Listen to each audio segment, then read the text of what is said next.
ser. Sim, então, olha, na Exatamente. semana passada, acho que a semana passada não foi aula, foi.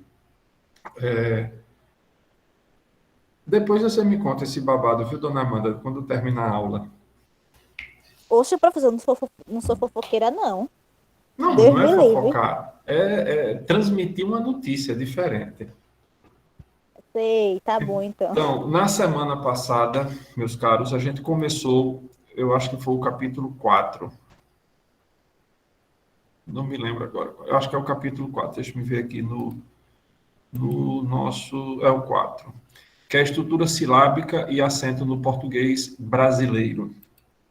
E o que foi que a gente viu, especificamente na semana passada?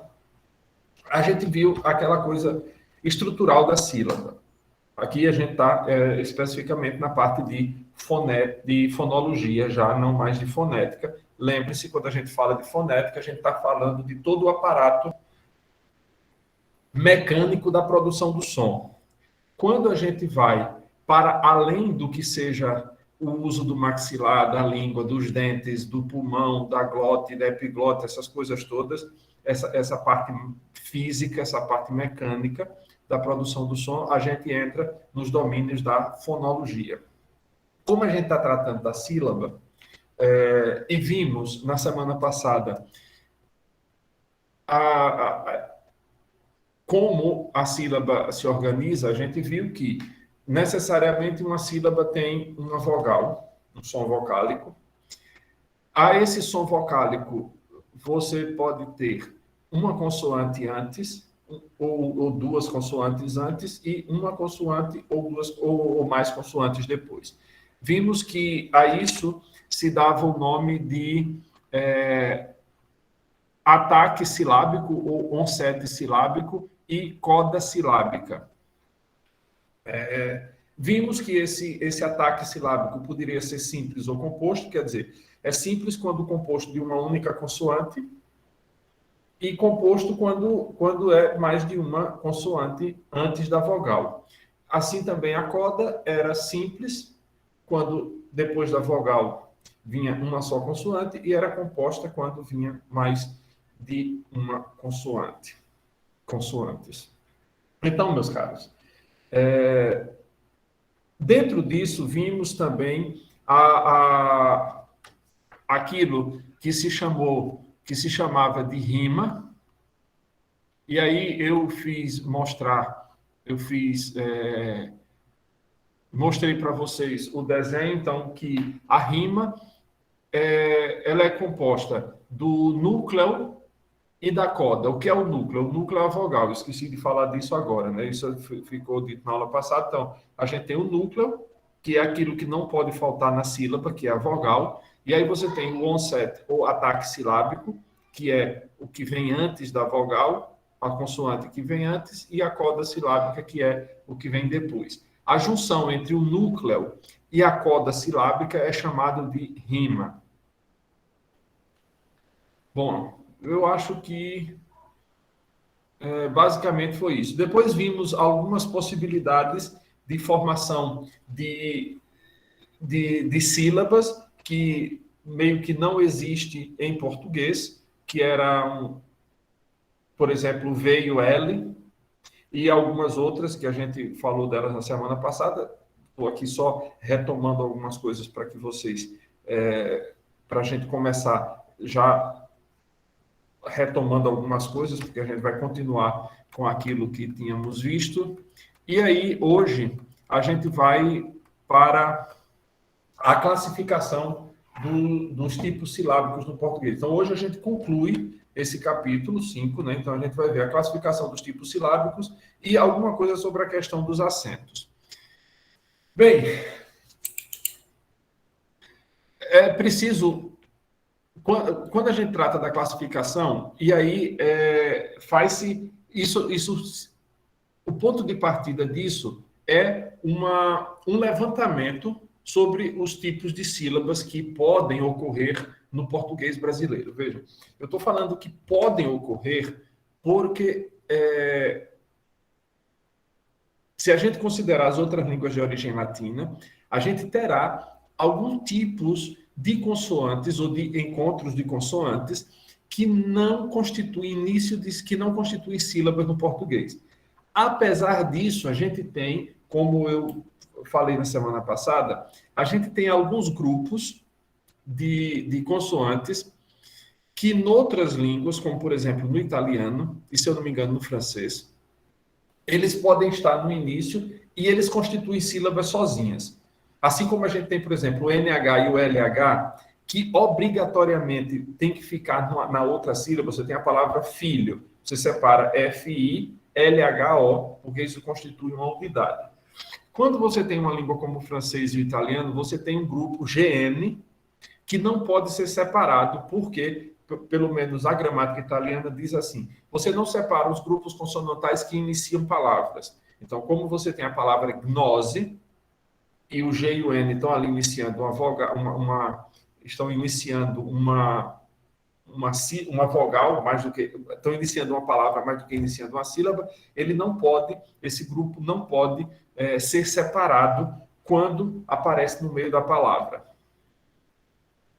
Por exemplo, a palavra, apesar de que a semelhança vocálica entre o italiano e o português, não a escrita, mas a fonética, vai nos ajudar muito nisso. Quando você tem, por exemplo, a palavra convênio, em italiano se escreve com GN. Então, ele vai ser separado, CONVEGNO. Em português, a gente vai ter isso escrito com NH, que também vai ficar noutra sílaba. No entanto, quando a gente tem uma palavra que tenha o G e o N no meio, como digno, a gente vai parti-la. Fica um numa sílaba, outro noutra. Quer dizer, o G faz parte da coda silábica da sílaba dig, e o nó, o N, vai fazer parte do ataque silábico da última sílaba da palavra. Em italiano, ela separa-se, degno, vai ser DE, espaço GNO. Então, o G e o N fazem parte do ataque silábico em italiano. E, semelhantemente, vai acontecer no francês. Isso só para mostrar que uma curiosidade para ver que a gente tem alguns encontros, alguns grupos consonantais que, apesar de iniciarem, de poderem ser um ataque silábico composto, quando seja no início da palavra, não ocorrerá semelhantemente composto quando seja no meio da palavra. Como dei o exemplo do digno, você tem em gnose ou gnomo, por exemplo, você vai ter GNO, que você vai ter um ataque silábico composto, mas quando você tem indigno, você vai estar partido. Então, você vai ter dig, uma coda silábica simples, e o nó, um ataque silábico simples. Então, quando a gente pensa na classificação desses tipos silábicos, a gente vai tomando, vai fazendo consideração a respeito de todas essas coisas para poder a gente classificar quais são os tipos, portanto, de sílabas ou de tipos silábicos, como chamam as autoras, que podem existir no português. E aí elas falam de sílabas. Isso está na página 101. Elas chamam de sílaba simples. O que é uma sílaba simples? É aquela que é constituída exclusivamente do núcleo. Você tem a palavra, sei lá, arara. A primeira sílaba é A. Essa é uma sílaba simples, porque ela não tem um ataque nem tem uma coda. Ela é unicamente o núcleo, quer dizer, é unicamente a vogal. E aí você tem as sílabas complexas, cujo núcleo é seguido ou precedido por consoantes, e aí você vai ter as abertas ou livres, quando não apresentam a coda silábica. Quer dizer, o que é a coda silábica? Lembre-se, coda é quando não tem consoante no fim da sílaba. Então, ela é aberta, e ela é fechada quando haja uma consoante na sílaba, fechando a sílaba. Um exemplo disso: a palavra recorte. O cor é uma sílaba fechada. Estudante. O dan é uma sílaba fechada porque termina em consoante, ainda que meramente nasalizada no português, mas ainda assim a nasalização não é, digamos, alguma coisa. Eu vou usar uma palavra estranha, mas é a que melhor está me ocorrendo aqui, que a gente não tem, não é um fenômeno natural da vogal que ela seja nasalizada. O fenômeno normal das vogais é que elas sejam puramente orais. Acontece, no entanto, que um acidente, que é a presença de uma consoante nasal, vai fazer com que a vogal adquira para si a nasalidade que originalmente pertence à consoante. Se vocês prestarem atenção nas pessoas, tirantes de língua francesa, mas os espanhóis, os italianos, vocês não perceberão nasalizações. E mesmo em Portugal, não é muito frequente também essa nasalização. As pronúncias das vogais são muito mais abertas. Então,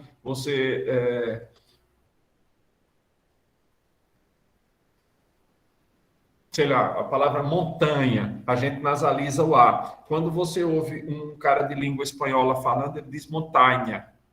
O italiano é a mesma coisa, montanha. Mesmo que, ou apesar de tudo, apesar de que essas vogais, por estarem antes de uma nasal, elas serem consideradas gramaticalmente na língua deles como vogais nasais, mas isso não se reflete na pronúncia, que não apresenta de fato nenhuma nasalidade. Enquanto que para nós, brasileiros, a gente tem um gosto todo especial pelas nasais.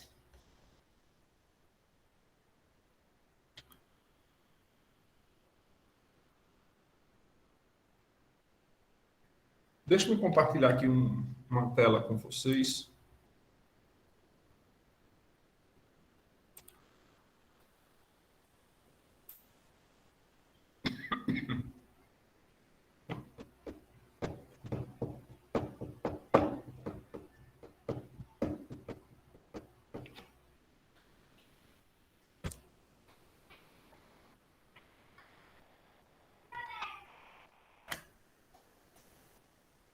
Pronto. Isso aí é uma tabela, um quadro que está no livro, veja. Aquilo que eu disse. As sílabas livres tem a simples, né? A simples, que é só a vogal. Aí você tem essa daqui com o ataque silábico simples e o ataque composto. E aí você tem A, O, K, Pó, Pra, Tó. Pra, você tem um ataque silábico composto e o Tó, de prato, um ataque silábico simples. E aí você tem as sílabas travadas. As travadas, ou também chamadas de sílabas fechadas. Você vai ter uma vogal e uma consoante, duas consoantes, uma vogal e outra consoante, uma consoante, uma vogal e uma consoante, uma vogal e duas consoantes. E aí aqui estão os exemplos. Vogal, consoante, as, os. Duas consoantes, uma vogal e uma consoante. Plástico. Duas consoantes, uma vogal e uma consoante. Ti, uma consoante e uma vogal. E co, uma consoante e uma vogal. Cordas, uma consoante, vogal, consoante, consoante, vogal, consoante. Perspicaz, consoante, vogal, consoante, consoante, consoante, vogal, consoante, vogal, consoante. Então, se a gente considerar, basicamente, esses aí são, digamos, os tipos vocais, os tipos silábicos que a gente vai ter presentes no português.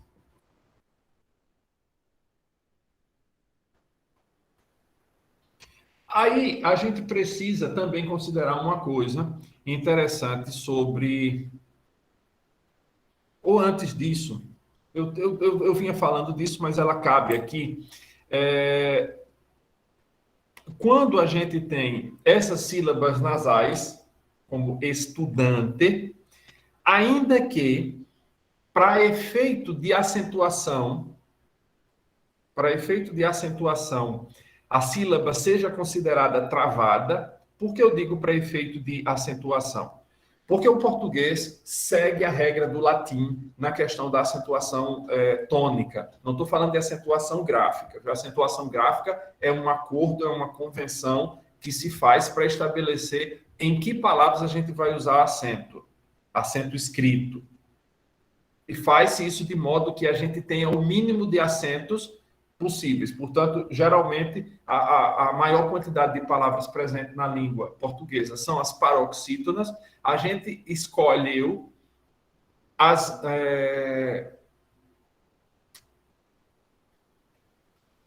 dentre as paroxítonas, as mais incomuns, para dizer, serão acentuadas essas palavras.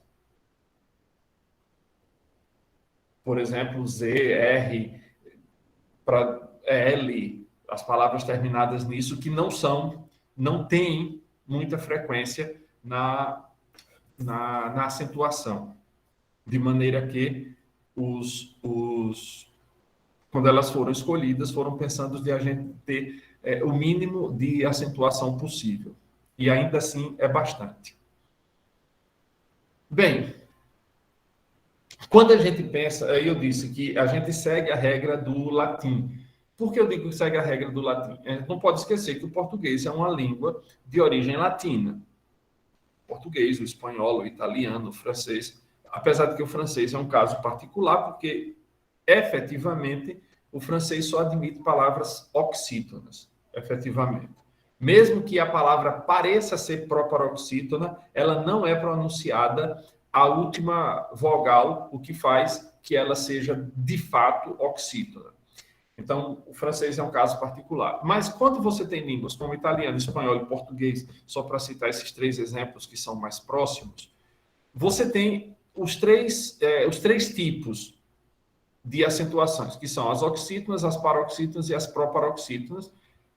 O italiano admite ainda um outro tipo de acentuação, que seriam as sobreesdrúxulas. O que é isso? São palavras cujo acento tônico está antes da terceira sílaba, da terçúltima sílaba. O português tem isso, mas a gente só admite esse tipo de acentuação quando seja, por exemplo, num verbo que tenha alguns pronomes depois. Sei lá, permite-se-te. É uma construção pouco usada, você tem a forma passiva, né, permite-se, e você tem o te, que é a forma átona do pronome oblíquo, a ti. Você pode dizer permite-se-te, digamos da forma mais sucinta, permite-se a ti, ou é permitido a ti. São variações da mesma coisa. Mas, quando você diz permite-se-te, veja, você tem o acento tônico, está na... Eu não sei nem como chama. Essa está na quarta-última sílaba. O acento tônico, efetivamente, da palavra. Só que isso, como eu disse, só acontecem em casos... Ela tem a gramática chama isso de fato, como chama no italiano, de sobreesdrúxula. Porque a palavra esdrúxula, efetivamente, significa o que a gente chama de proparoxítona. O grego é que tinha essa nomenclatura de esdrúxula e proparoxítona, dependia do tipo de como fosse a sílaba final. Então, o grego ia ter essa nomenclatura de esdrúxula ou proparoxítona, mas era uma particularidade do grego. Então, em português, a gente tem que esdrúxula e proparoxítona são sinônimos. Só que aí, a nomenclatura desse acento na quarta última sílaba ficou sendo chamada de sobreesdrúxula, quer dizer, que vai além da proparoxítona. Mas, como eu disse, só acontece em verbos quando se lhes são agregados umas combinações de pronomes, porque ainda assim é preciso que haja uma combinação de pronomes para que aconteça efetivamente esse fenômeno, né, da sobreesdrúxula. O italiano também vai acontecer assim. Acontece nos verbos, mas não necessariamente precisa que que haja a adição de pronomes. O italiano é bem regular na questão da sílaba tônica. Você tem o verbo visitare, em italiano faz visito, uma proparoxítona. Só que quando chega na terceira pessoa do plural, visitano, ela fica na quarta última sílaba. Então, é um fenômeno bem mais comum do que em português, porque depende da sílaba tônica do verbo na primeira pessoa, e isso vai se repetir na terceira pessoa do plural dos verbos que sejam, cuja primeira pessoa seja proparoxítona, a terceira do plural será uma sobreesdrúxula. E deixa eu colocar aqui o carregador, porque senão daqui a pouco a bateria...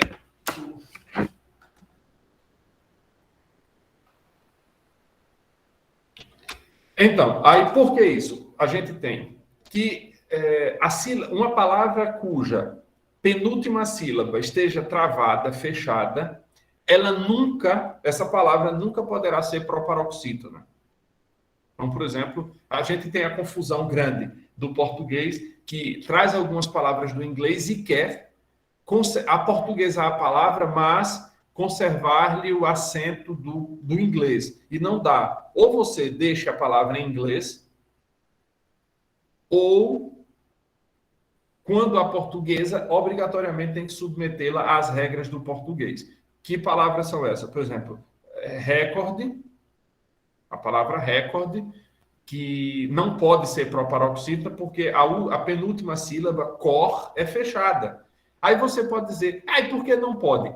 Então a gente vai ter a mesma palavra, praticamente, mas com regras distintas. Aí você vai ter recorde e recorte. Por que eu não posso dizer, eu chegar numa loja dessas de aviamento e dizer, me dá aí um recorte de pano? Simplesmente não pode. Porque palavra cuja penúltima sílaba é travada, é fechada, a gente não as tem como proparoxítonas. Elas em português só podem ser ou paroxítonas ou oxítonas. Isso aí é uma destruição do próprio espírito da língua.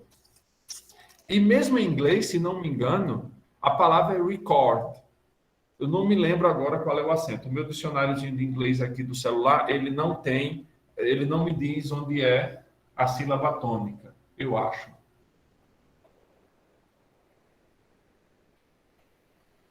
Deixa eu só procurar aqui, viu? Não diz.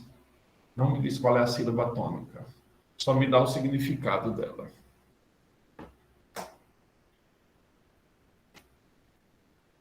E aí eu disse isso por quê? Porque mesmo as palavras cuja penúltima sílaba seja fechada por um N ou por um M, ainda que quando a gente vai contar os fonemas daquelas palavras, o N e o M simplesmente desaparecem. Então, quando você tem a palavra estudante, o dan tem 3 letras, mas somente 2 fonemas, porque o N foi assimilado pela vogal. E quando a gente vai contar esse tipo de sílaba, a gente vai dizer que ela é uma sílaba que tenha uma consoante, dan, e uma vogal. Porque, efetivamente, nós, brasileiros, não pronunciamos aquele N como se fosse um N, ou M como se fosse um M nesses casos. Você diz bomba. Se você manda um italiano, por exemplo, pronunciar isso, eles vão dizer bomba, bom, e fecha para pronunciar o M e depois abre para explodir no B. E a gente só nasaliza bomba, não pronuncia o M. Mas isso não é um defeito, não justifica isso no resto para a gente mudar a regra do português sobre a questão da acentuação.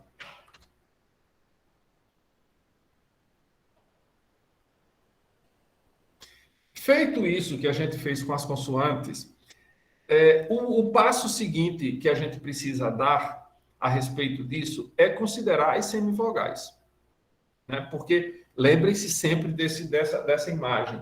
Uma semivogal quer dizer que ela é meio vogal, a outra metade dela, o que será? consoante. Então, você tem uma semivogal, que é, como eu já disse outras vezes, os italianos, por exemplo, chamam-na de semiconsoante.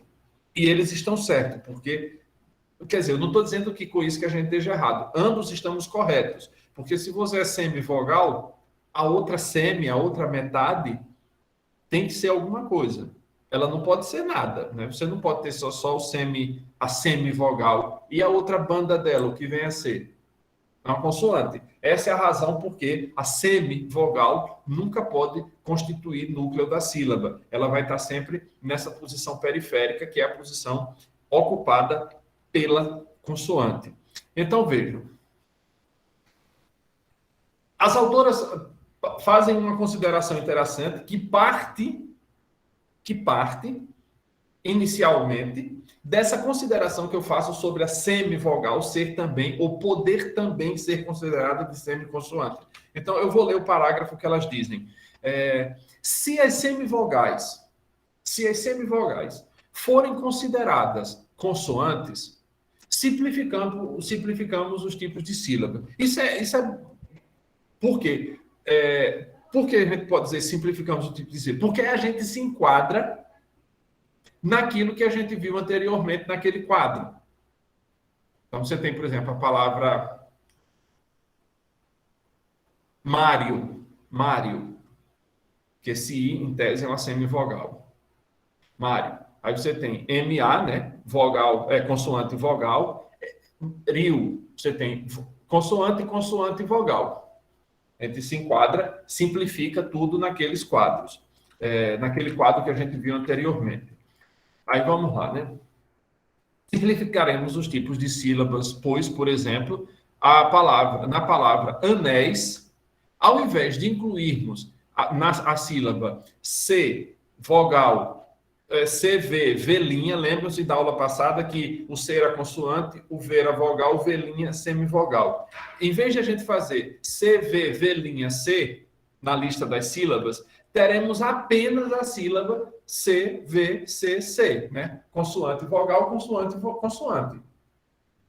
Porque você considera apenas uma parte a outra parte da semivogal. E partindo, pois, do pressuposto que uma semivogal não pode, por sua natureza híbrida, de ser consoante e ser vogal, ela não pode ocupar o centro, o núcleo da sílaba, portanto, ficando nas periferias. De qualquer forma, meus caros, a consideração da semivogal, se a gente for usar a nomenclatura CV, por exemplo, em anéis, né? Ou de Mário não. Rio, fica faltando alguma coisa. Anéis, você vai ter N-E-I-S. C, V, V' C, ou C, V, C, C. Basicamente, dá no mesmo. Você considerar que o V', a semivogal, vai ter que necessariamente ficar sempre na posição de periferia. E aí, todas as coisas que foram vistas naquele quadro anterior vão encaixar-se perfeitamente bem quando a gente trata das semivogais. Por exemplo, vamos pensar aqui noutra. Paraguai. Deixa-me abrir aqui um... Então, quando a gente está aqui numa palavra como essa, e aí a gente tem isso daqui, que é aquilo que a gente chama de tritongo, né? Você tem uma semivogal, uma vogal e outra semivogal. Como é que a gente representa isso naquele esquema, ou naquele duplo esquema, vamos pensar assim, C, V, C, C, V, C, né, no primeiro exemplo, e C, V', V, V'.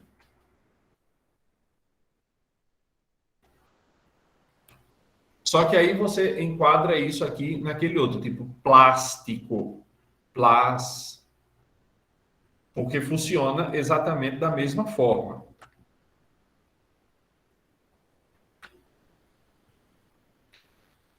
Alguma pergunta? Professor, perdão, eu não entendi esse eu pensei que seria CV, CV, V, Vlinha. Tá aqui embaixo. Não, eu Cervelinha, falo esse de cima. no Guai. Esse No aqui é para, porque você sim. pode... Não, não, eu estou analisando essa Tá, daqui só o só. guai, né? Sim, sim. Porque aqui a gente está falando das semivogais, então essa Certo. anterior não tem muito interesse para a gente. Tá. Era só essa parte aqui. Que aí você pode Esse CC, considerar a semivogal, porque você pode considerar a semivogal como sendo uma consoante. sim, entendi. O que as autoras fazem, veja, o que as autoras fazem nesse caso é dizer que se a gente considera para a questão de estrutura da sílaba, veja, a gente está falando da estrutura silábica, né? Dos tipos silábicos. Se a gente considera, se a gente parte do pressuposto que a semivogal, a gente pode considerá-la como sendo uma consoante, e não estará errado fazer isso, você simplifica o quadro, porque você não tem que fazer outro quadro fazendo entrar ali as semivogais como diferente da consoantes, entenderam? Que é como aqui, você tem CCVC e você tem CV', VV'. Considerando que o V' equivale a um C. Elas dizem que a gente simplifica porque aí você fica somente com aquele quadro que eu apresentei antes. A questão é essa, é só de simplificar. Porque aí você pode, atenção, você pode, a partir disso, a partir dessa simplificação, depois diferenciar o que seja efetivamente consoante e o que seja efetivamente semi. Até agora, vamos dizer, essa estruturação não é nenhuma invenção, é simplesmente a gente pegar o que existe em português nas palavras que existem, que estão dicionarizadas, e simplesmente dizer, olha, a estrutura silábica é esta. E a gente, portanto, dizer, outra consequência é você olhar no corpus, né, que são os vocábulos, e dizer, a gente pode ter esse tipo de estrutura. Qual é o tipo?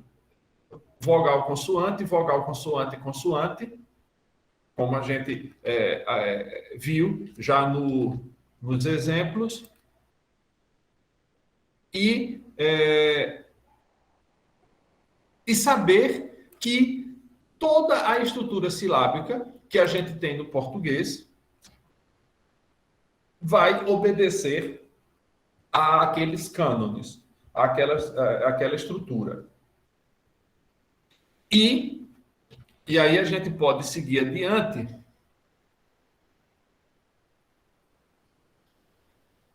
Há uma coisa interessante. Eu quero ler um pedaço que está ali no final da página 102 desse livro, que é uma coisa interessante, mas que a gente vai perceber muitas vezes isso muito no inglês. No inglês, no tcheco, por exemplo, isso aparece bastante, que vejam, esta tendência, que tendência? Que a gente vai ver agora em seguida, né? Apoiada também por Câmara Júnior, leva em conta a distribuição do fonema R. Uma das condições de aparecimento do R forte é ele ser antecedido por consoante, como se vê na palavra israelita. Só que aí ele seria pronunciado, para ser um R forte, ele deveria ser pronunciado como israelita, para ser forte, né? Israelita. Só um instante.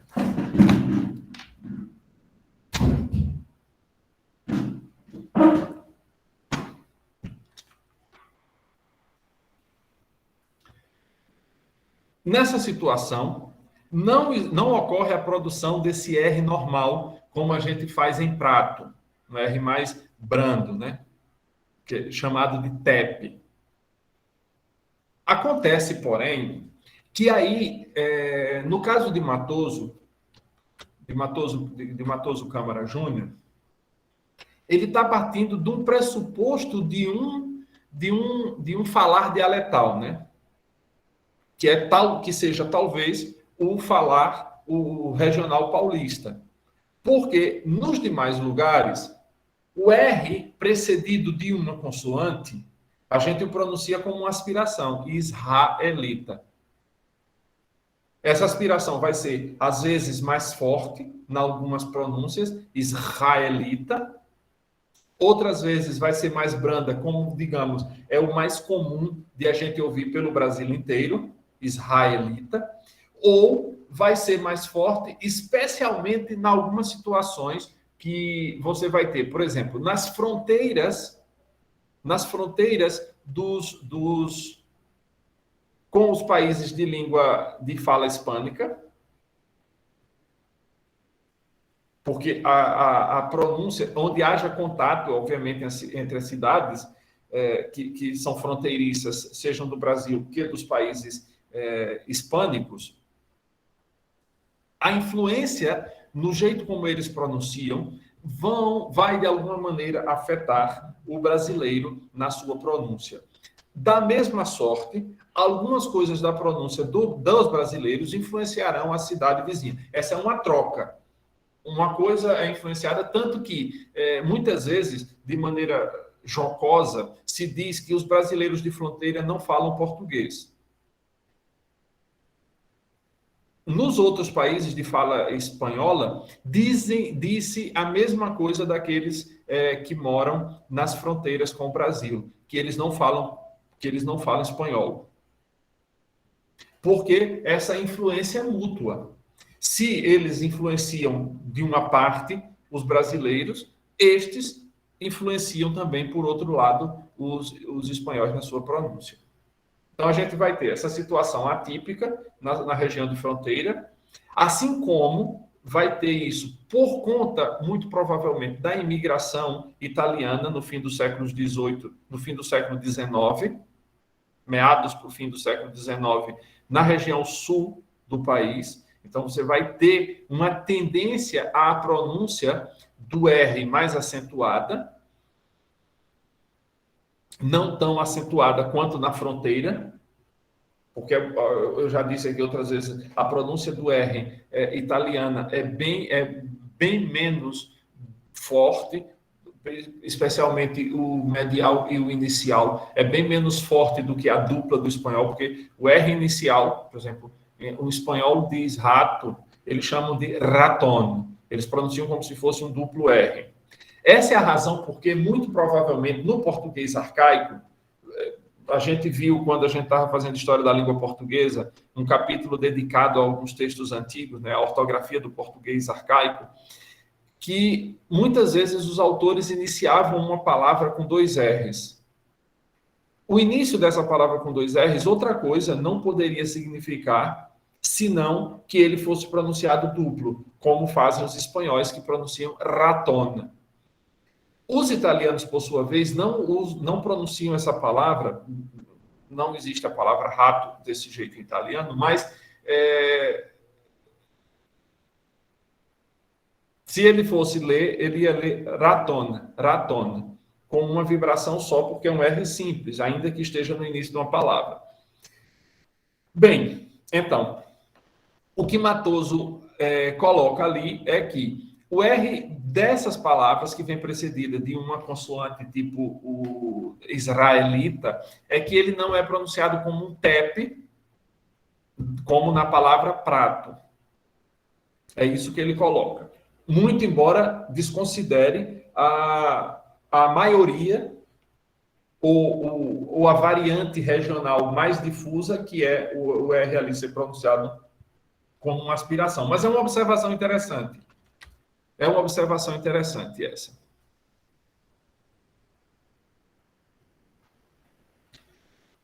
Eu disse que o R é uma coisa particular, porque em algumas línguas, o inglês faz muito isso. O professor que vamos dizer, é o ideal para essa disciplina, que é o professor João, o mestrado dele é nisso e o doutorado dele também.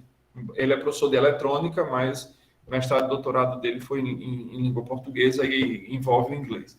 E uma das coisas que ele estudou é como o R em inglês é muitas vezes considerado como se fosse... Ele entra na conta como se fossem vogais. E aí, eu conheci o professor João quando a gente dava aula na UAB, na Universidade Aberta do Brasil, que hoje é o IFAL-EAD. Mas, quer dizer, eu disse a gente dava aula, na época eu não dava aula, eu era tutor. Eu me tornei professor da UAB um pouco depois, eu acho que em 2000 nem lembro quando foi, mas eu me tornei professor depois disso. Eu era tutor de latim e de fonética e fonologia. E aí eu coloquei para o João algumas coisas que eu tinha percebido na língua tcheca, em que você vê uma palavra com 200 mil consoantes. Vou colocar aqui uma. Compartilhar a tela. Essa aqui é só uma curiosidade, viu, meu povo? É só para a gente ver como as línguas operam muitas vezes de uma forma. Esse exemplo foi o mesmo que eu dei para o João e que ele me mostrou como isso era considerado desse jeito que ele estava defendendo. Essa palavra aqui, Zmertsilina, é sorvete em tcheco. Sorvete. Só que vocês reparem, olha, a quantidade de consoantes. Uma,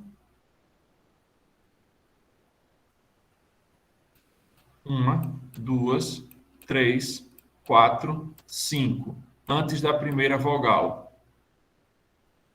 Aí eu perguntava a ele, João, como é que a gente pode classificar, portanto, isso aqui? Porque isso aqui tudinho, vamos dizer, seria uma sílaba para eles. Porque aqui já é outra sílaba, se vocês repararem, né? Aqui já constitui outra sílaba.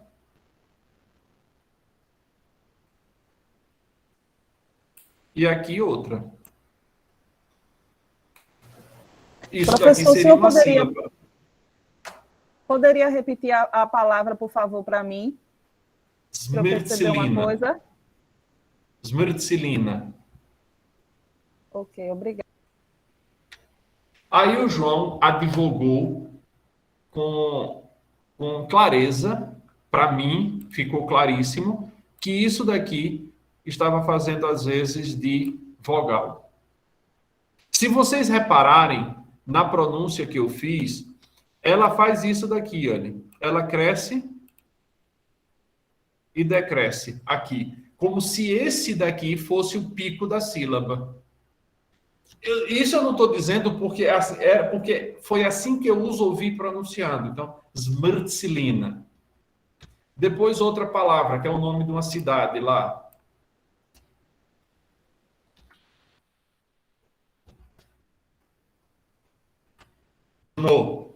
Brno. Uma sílaba, outra sílaba. Isso daqui faz às vezes de vogal. Por isso, você pode ter, aparentemente, esse monte. Mas veja, consoante, consoante, vogal, consoante. Consoante, vogal. Consoante, vogal. Isso, meus caros, é apenas um exemplo, viu? Não estou dizendo que isso aconteça de verdade. Em português, isso não acontece. Em português, isso não acontece. Isso é alguma coisa própria por exemplo, do tcheco. O João deu-me um exemplo em inglês disso que ele estava defendendo, mas eu confesso a vocês que não me lembro, isso também faz muitos anos, acho que foi, sei lá, 2009, talvez 2010. Então, não me esperem que eu me lembre. Eu me lembro desse porque foi o exemplo que eu propus a ele para tentar me explicar como a teoria que ele estava defendendo no doutorado, ou que ele tinha defendido no doutorado, podia responder essa questão. E ele me explicou convincentemente, mostrando-me que o R ali é que estava fazendo, às vezes, de pico silábico, né? de núcleo silábico. Diga aí, Priscila. Não, professor, quando o senhor iniciou a aula, o senhor estava falando algumas palavras, gnósio, foi isso? Foi Gnósio. gnose. Gnose. Gnomo. Pronto, o que eu percebi é que nós tendemos a fazer dessas letras, tendemos a fazer delas sílabas, né? Em vez de entender sílabas seguidas de vogal I. Olha, a língua portuguesa... Psicólogo, olha esse PI. Isso aí, eu acho que eu dei um exemplo disso na aula passada. Sempre seguido de a língua portuguesa não gosta dessas consoantes sendo seguidas. Então, você tem psicólogo, pneumático, que a tendência é fazer pneu, advogado. A tendência da língua portuguesa é não acontecer isso. Os espanhóis resolvem isso de uma maneira muito simples. Em muitas palavras, eles tiraram o V. O D, aliás. Não, parece que é advogado, eles ainda usam, mas em psicólogo, você também encontra a palavra escrita como psicólogo, S-I, sem o P inicial. Porque porque isso é uma consoante, essas consoantes, o PS, por exemplo, e o PNE, são do espírito da língua grega.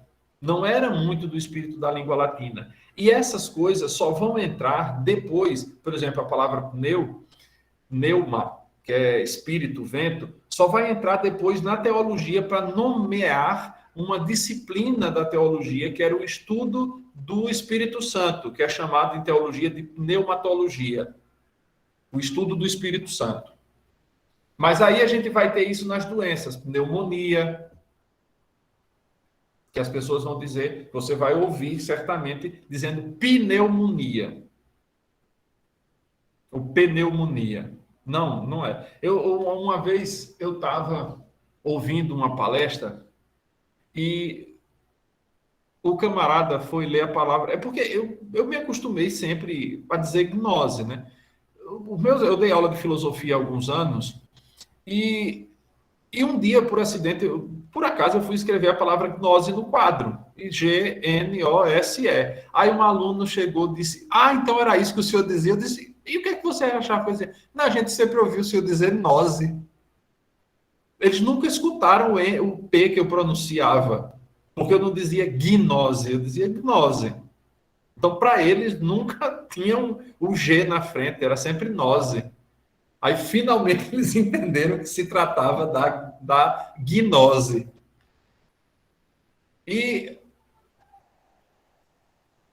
Mas na transcrição fonética, nós colocamos o PI, não é isso? Sim, se você for transcrever uma palavra que está dizendo pneu, você vai ter que dizer, botar P-E-N-E e o W.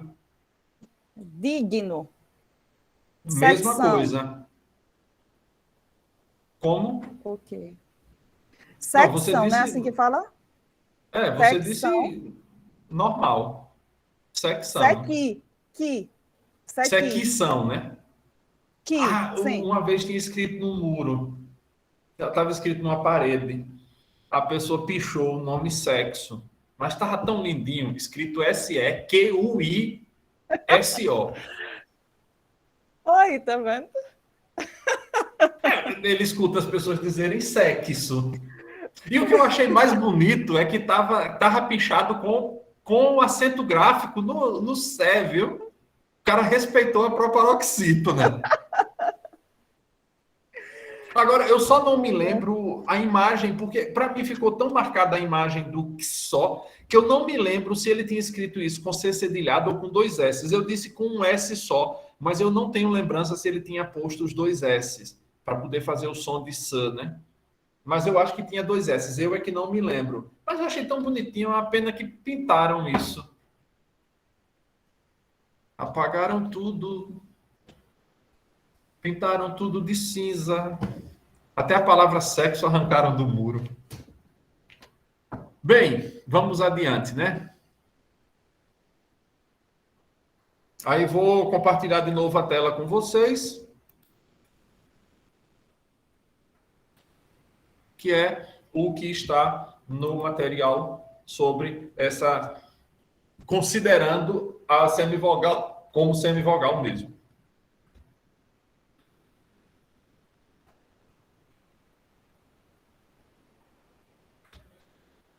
Então, aí você tem ai, você tem vogal, semivogal, austero, vogal, semivogal, consoante, e aí você poderia considerar isso vogal, consoante, consoante. Consoante, vogal, semivogal, cai. Consoante, vogal, semivogal, consoante, cais. Consoante, semivogal, vogal, quan. Consoante, semivogal, vogal, consoante, ques. Vejam que quando o N não entra como sendo considerado consoante aqui, porque a gente não o pronuncia, viu? Está aqui a transcrição fonética dele. Quando. Eu já disse a vocês que eu não gosto dessa transcrição de um A tônico sendo transcrito assim de cabeça para baixo, ainda que ele seja nasal. Mas armada dessas autoras, elas acham que isso tem que ser assim. Eu não concordo, porque o A de cabeça para baixo é característico de vogal átona. Aí, consoante, semivogal, vogal, consoante. Né? É ques. E consoante, semivogal, consoante, semivogal, consoante. Quais. A gente viu no Paraguai, que se encaixa em qual? Não apareceu aqui.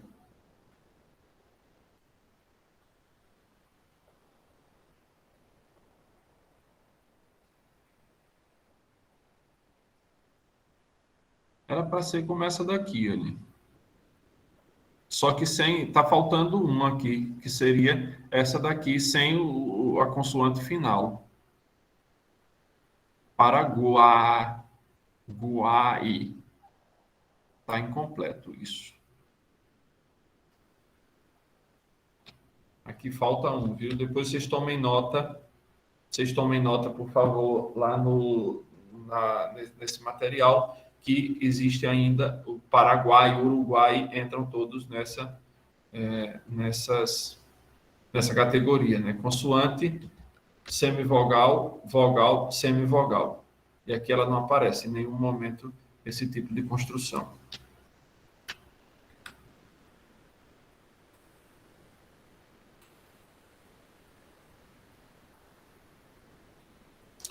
Sobre a questão do acento, que é o derradeiro tópico vamos dizer, desse encontro nosso, alguma coisa eu já tratei sobre vocês quando eu estava comentando a respeito das sílabas tônicas. Então, tem a ver, está relacionado com isso. Por exemplo, quando a gente fala que o português não admite proparoxítona se a penúltima sílaba seja uma sílaba travada, uma sílaba fechada. Então, a gente nunca, em hipótese alguma, vai ter em português uma proparoxítona com a penúltima sílaba travada. Uma vez causou-me estranheza, eu estava ouvindo um documentário na TV Cultura, era alguma coisa sobre a língua portuguesa pelo mundo, eu não me lembro como fosse o título, e estava entrevistando um grupo de Angola, um senhor já idoso de Angola, e conversando sobre futebol com aquele senhor. A estranheza apareceu quando o senhor disse, aí marcaram um pênalti. Dei aquele pulo para trás, Eu disse, oxe, penalti. Mas está certo, porque a penúltima sílaba é travada. Você pode dizer penalty, desde que você o escreva com Y final e e em itálico. Ou se estiver fazendo manuscrito, entre aspas. Aí você pode dizer penalty, mas não pode escrevê-lo com I final, I, e acento circunflexo no E inicial. Porque o acento dele normal seria penalty. Ou melhor, aportuguesar e chamar de punição. Como a gente aportuguesou, por exemplo, criou a palavra goleiro em português. Isso foi um cara de um locutor de Recife, quem criou isso. Até a palavra locutor, por exemplo, antigamente, até acho que a década de 40, era chamado de speaker. Speaker. E alguém chamou de locutor. Locor, em latim, é falar. Locutor, aquele que fala. Speaker, aquele que fala. E aí alguém chamou, já tinha portuguesado goal, né? Em inglês, G-O-A-L, goal, a meta, o objetivo. E a gente aportuguesou isso para gol. Quem cuida do gol em inglês é o goalkeeper, que os portugueses chamam de guarda-redes ou guarda-meta. Traduzindo literalmente, né? Goalkeeper. Keeper, guardador, e goal, meta, objetivo. Goalkeeper, o guarda-redes. A gente aportuguesou e criou, já tinha portuguesado o gol, criou a palavra goleiro. Pronto, resolveu o problema. E aí saíram escanteio, tinha um nome em inglês, e saíram criando as nomenclaturas em português. Não é nada estranho que a gente depois aportuguese esse nome penalty ou as outras coisas que ainda usamos em inglês, no futebol com a nomenclatura inglesa.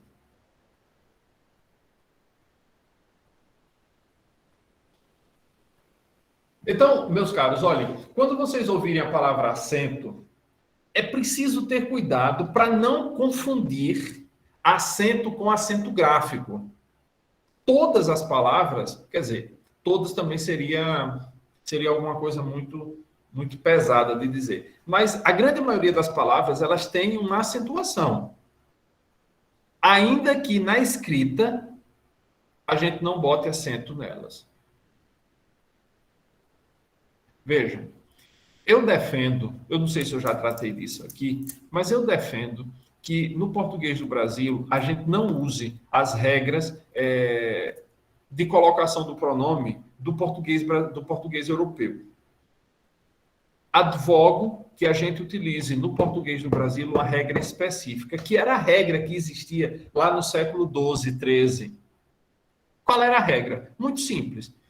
Se um verbo tiver conjugado, o acento vem antes dele. O acento não, o pronome vem antes dele. Se o verbo não tiver conjugado, o pronome vai para depois dele. Só são 3 regras de colocação do pronome. Se o verbo tiver conjugado, pronome antes. Se o verbo não tiver conjugado ou se estiver no imperativo, é a 3ª regra, o pronome vai depois. Pronto, a gente resolveu o problema. E por que isso serve no Brasil? Porque a gente não tem o pronome átono como se fosse meramente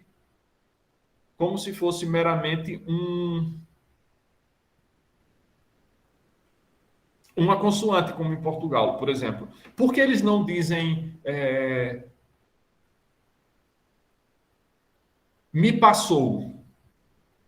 Porque eles não pronunciam o E. Eles dizem m. Então, porque eles não vão dizer me passou. Eles têm que colocar esse M no fim. Então, eles dizem passou-me. Encontrou-se. Eles não podem dizer... eles podem até dizer se encontrou. Se encontrou. Mas eles não fazem isso. Porque essa vogal que vem depois do pronome, por isso que eles chamam pronome átonos, é porque simplesmente ela não é pronunciada. Essa é a razão por que a gente tem em português essa infinidade de regras de colocação dos pronomes com os verbos, porque a gente segue a estrutura do português europeu, que para eles é muito lógico isso, por conta da pronúncia que eles fazem, e que para nós é inteiramente sem sentido. E, portanto, seria muito mais simples, muito mais sensato a gente fazer como se fazia há séculos atrás no português, quando os portugueses pronunciavam as vogais todas como a gente brasileiro pronuncia, do que a gente hoje baixar a cabeça para a forma como eles querem pronunciar as coisas. Então, seria muito mais simples. E muito mais difícil de a gente errar. Como seria a colocação, né? Ele me deu, seria a construção normal, mas você não poderia dizer me dê, porque o dê aí é imperativo, aí teria que ser dê-me. Só porque é imperativo. Mas depois, como só eram 3 regrinhas, no instante a gente se acostumaria a fazer isso perfeitamente. E aí, quando tem um verbo conjugado e um verbo no infinitivo, você escolhe. Você diz,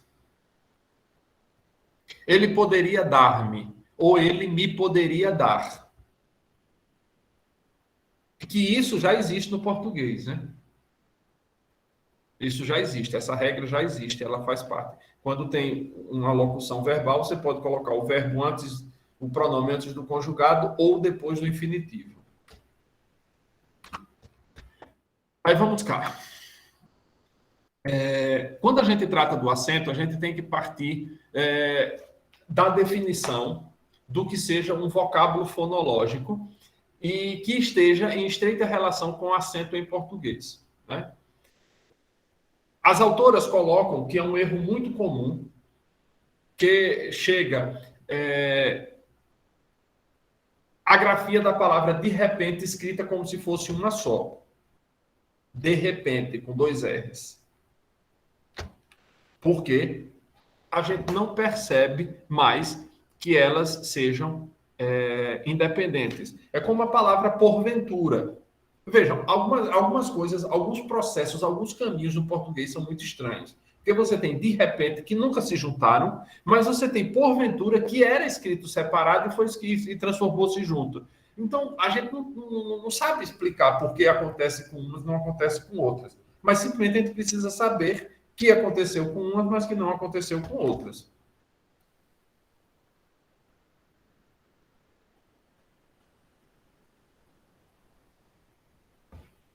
Quando a gente pensa no acento, a gente tem que pensar nas sílabas tônicas e átonas, ou nessa relação, ou nessa sequência entre sílabas tônicas e átonas. Não há como a gente pensar isso sem considerar isso, a questão das átonas e tônicas. Também, a gente não pode desconsiderar aquilo que eu disse no início da aula, retomei agora, a gente não pode, por exemplo, isso aí é questão de acentuação do português. Isso não está tratado, se eu não me engano, eu não me lembro de ter visto isso tratado aqui no livro das autoras. Talvez eu tenha lido muito rapidamente e passei por alto, mas eu acho muito difícil eu ter passado por alto, porque como isso é um argumento que eu tomo a peito, dificilmente eu passaria sem vê-lo. Palavras cuja penúltima sílaba é travada, nunca, em hipótese alguma, em português, seja europeu que brasileiro, poderá ser proparoxítona. Ou é oxítona ou é paroxítona. E só. Isso é uma questão de acento.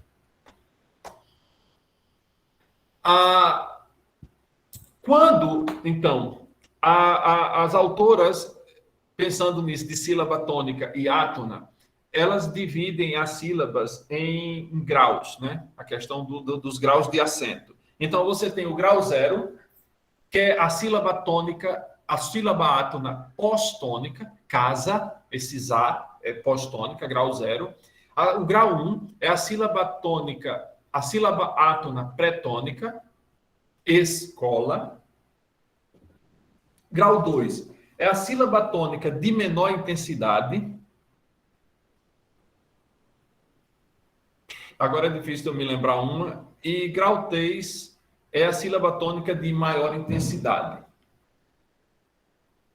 Aí, por exemplo, em bonito, palavra bonito, você tem o bom, que é o grau 1, né? Sílaba átona antes da sílaba tônica. Você tem o ni, que é a sílaba tônica de maior intensidade, portanto, grau 3, e o to, que é grau 0, porque é a sílaba tônica, a sílaba átona depois da sílaba tônica. Quando você tem uma palavra dissilábica, tipo casa, você tem K, que é a sílaba tônica do grau 3, né?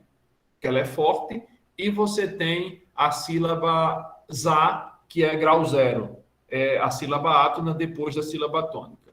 A palavra mais perfeita do mundo, café, você tem o K, que é uma sílaba tônica de grau 1, porque ela é átona antes, ela não é sílaba tônica, ela é sílaba de grau 1 de tonicidade, que ela é uma sílaba átona antes de uma sílaba tônica, e o fé, que é grau 3, sílaba tônica de intensidade.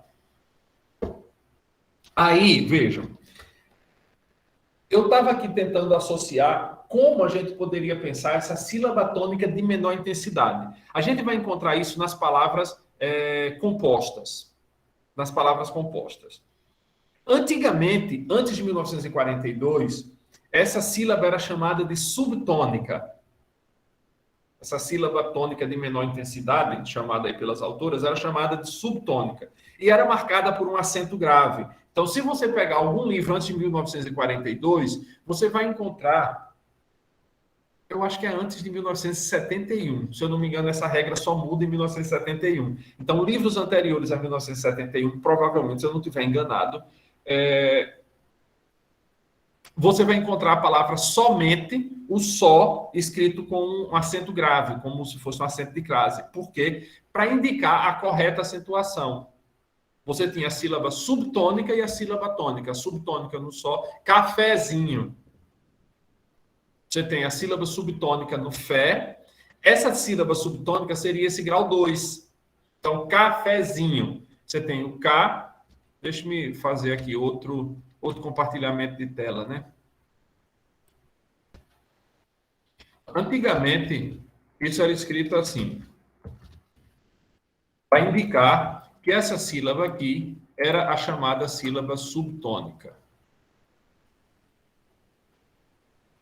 Quando a gente vai fazer a divisão dos graus, veja, quando a gente vai fazer a divisão dos graus dessas sílabas, a gente vai ter que partir aqui. Olha, vamos começar daqui. O zinho é grau 3. Quer dizer, é a sílaba mais forte da palavra. E o nho é a sílaba de grau 0. Essa daqui, o fé, é de grau 2. E o K, de grau 1. O que significa isso? Grau 1 é a sílaba átona antes da sílaba tônica. Aqui, no caso do cafezinho, isso passou a ser sílaba subtônica, por isso grau 2. O zin, grau 3, e o O, grau 0, porque o 0 é sílaba átona depois da sílaba tônica.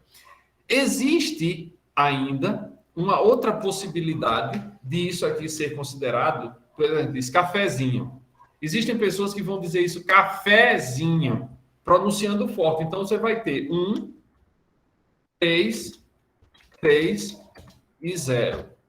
Mas isso daqui, esse grupo daqui, é um grupo que a gente deve não considerar, porque aí você teria uma coisa estranha no português, que seria a possibilidade que existe no inglês, por exemplo, de você ter duas sílabas tônicas numa mesma palavra. Como é isso possível? Vejam, quando você vai olhar a palavra café em inglês, a gente brasileiro, pelo costume que a gente tem de só ter, cada palavra só ter uma sílaba tônica e possivelmente uma subtônica, muito embora pouco se fale nas aulas de português sobre a sílaba subtônica, mas então o que é que a gente faz quando vai dizer café em inglês? Duas possibilidades básicas, ambas erradas. Ou você vai acentuar a última, coffee, ou coffee. Na verdade, são dois acentos, é coffee. Tanto o có quanto o fi são tônicas. As duas são acentuadas. Em português, a gente admitir essa segunda, que o fé é uma sílaba tônica, a gente vai ter que admitir a possibilidade de haver duas sílabas tônicas numa mesma palavra. E isso é extremamente complicado. Isso é extremamente complicado. Por isso, a minha opinião é que a gente considere essa a primeira divisão que eu fiz, 1, 2, 3, 0.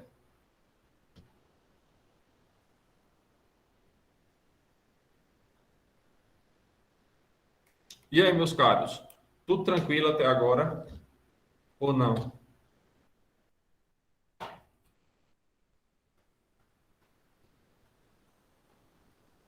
Não. Quem foi que clamou aí?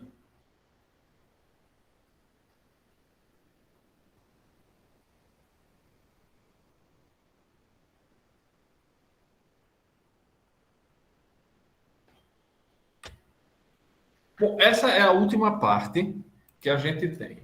Então, vamos lá.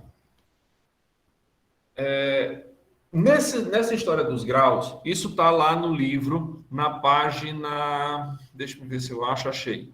Página 104. Vou compartilhar a tela com vocês dessa história dos graus.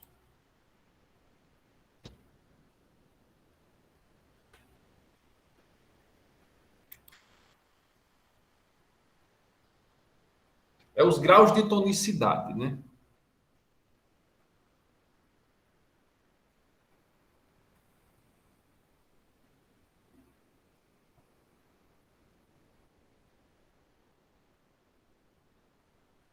Então, aí está, olha.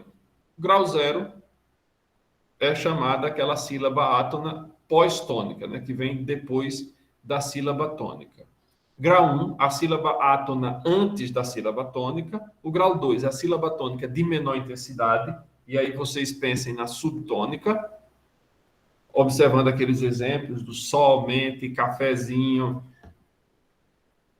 aguardente, palavra composta. Você tem o acento original da palavra água e o acento da outra parte, né? Composta, ardente. Então, você tem aguardente. A gente não consegue, meus caros, quando a gente pronuncia as palavras compostas, não acentuar, não dar esse caráter subtônico às palavras que tem. Quando você diz passatempo, girassol, a gente está fazendo a acentuação subtônica, essa tônica de menor intensidade, que ela chama aí no grau 2. E, por fim, o grau 3, que é a sílaba tônica efetivamente da palavra. Então, grau 0, sílaba tônica, sílaba átona depois da tônica. Grau 1, sílaba átona antes da tônica. Grau 2, sílaba subtônica. E grau 3, sílaba tônica. Basicamente é isso. Isso daí, meus caros, o que vem a ser?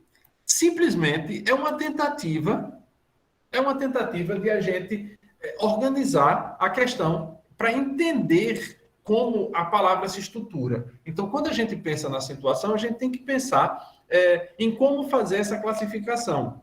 E aí, para essas autoras, junto com alguns outros estudiosos, elas citam alguns na bibliografia. Existe um que é de G. Colichon, que é a sílaba em português, que é de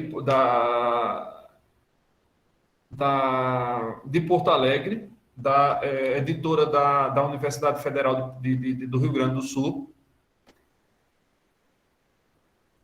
É simplesmente uma tentativa de dizer, olha, a sílaba, a gente tem isso, isso, isso e isso. A sílaba não, na palavra. Quando você olha a palavra, você tem essa estrutura. Sílaba tônica. Quando você pensa a palavra Regina, você vai ter Regina. O Na, grau 0, o Gi, grau 3 e o Ré, grau 1. Carolina. Carolina é interessante. Por quê? Veja, é interessante o nome, porque a palavra Carolina, em tese, é o diminutivo de uma palavra em grega chamada Carolus. Carolus. Então, Carolina, você vai ter o Na, que é grau 0, né? Sílaba átona depois da tônica. O Li, grau 3, o Ró, grau 1 e o K, grau 2, porque ela seria subtônica no nome dela, Carolina. Já Priscila, por exemplo, não teria isso. Deiviane, vejam, Deiviane, você vai ter o Ni como grau 0, o An como grau 3, o Vi como grau 2 e o Dei como grau 1. Deiviane. Porque se a gente pensar, Deiviane seria uma mistura de dois nomes, David com Ana, ou Anne. E aí você obedece, no caso David, aqui eu falei David, mas a pronúncia que a gente tem em português seria Davi. E aí você não faz Deiviane, você faz Deiviane. A gente obedece o acento da palavra Davi. Não sei se com esses exemplos, com os nomes de vocês, algumas dessas observações ou dessa história dos graus ficou um pouco mais claras. Não sei. Aí cabe a vocês manifestarem-se.